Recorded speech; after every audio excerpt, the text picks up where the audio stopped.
As the first bombs fall and the attack on Iraq gets underway, the president speaks to the nation. Good evening. Earlier today, I ordered America's armed forces to strike military and security targets in Iraq. Their mission is to attack Iraq's nuclear, chemical, and biological weapons programs. Saddam Hussein must not be allowed to threaten his neighbors or the world with nuclear arms, poison gas, or biological weapons. But some felt the war wasn't justified. They pointed out that other nations also had weapons of mass destruction. President Clinton responded. Other countries possess weapons of mass destruction and ballistic missiles. With Saddam, there's one big difference. He has used them, not once, but repeatedly. And I have no doubt today that left unchecked, Saddam Hussein will use these terrible weapons again. For years, the Clinton administration never stopped reminding the public about Saddam Hussein's weapons of mass destruction.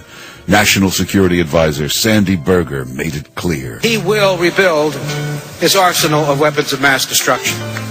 And someday, some way, I am certain he will use that arsenal again, as he has 10 times since 1983. Democrats in Congress, like Nancy Pelosi, joined the chorus. Saddam Hussein certainly has chemical and biological weapons. There's no question about that. In the Senate, Democrats like Jay Rockefeller continued to sound the alarm. There is unmistakable evidence that Saddam Hussein is working aggressively to develop nuclear weapons, and will likely have nuclear weapons within the next 5 years. We also should remember we have always underestimated the progress that Saddam Hussein has been able to make in the development of weapons of mass destruction. On television, Democrats like Joe Biden continued to warn the public. He continues to attempt to gain access to additional capability, including nuclear capability. There is a real debate how far off that is, whether it's a matter of years or whether it's a matter of less than that. But some wondered, couldn't the Democrats find another way to disarm Saddam Hussein without regime change? On Meet the Press, Tim Russert asked the First Lady. Do you believe we could have disarmament without regime change? I doubt it.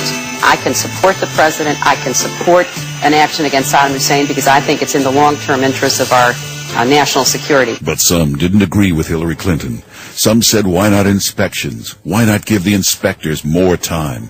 President Clinton responded. The inspectors are saying that even if they could stay in Iraq, their work would be a sham. Saddam's deception has defeated their effectiveness. Instead of the inspectors disarming Saddam, Saddam has disarmed the inspectors. But many continued to ask, was regime change really necessary? The hard fact is that so long as Saddam remains in power, he threatens the well-being of his people, the peace of his region, the security of the world. The best way to end that threat, once and for all, is with a new Iraqi government, a government ready to live in peace with its neighbors, a government that respects the rights of its people. But many thought the president wasn't considering the military losses we'd face, the civilian casualties. The decision to use force is never cost-free. Whenever American forces are placed in harm's way, we risk the loss of life. And while our strikes are focused on Iraq's military capabilities, there will be unintended Iraqi casualties. But was it really worth risking all those lives? Heavy as they are, the cost of action must be weighed against the price of inaction. But the most important question, how sure was President Clinton that Iraq did have weapons of mass destruction? Saddam will strike again at his neighbors. He will make war on his own people. Mark my words, he will develop weapons of mass destruction. He will deploy them. He will develop weapons of mass destruction. He will develop weapons of mass destruction. Weapons of mass destruction. He will develop weapons of mass destruction. He will deploy them, and he will use them.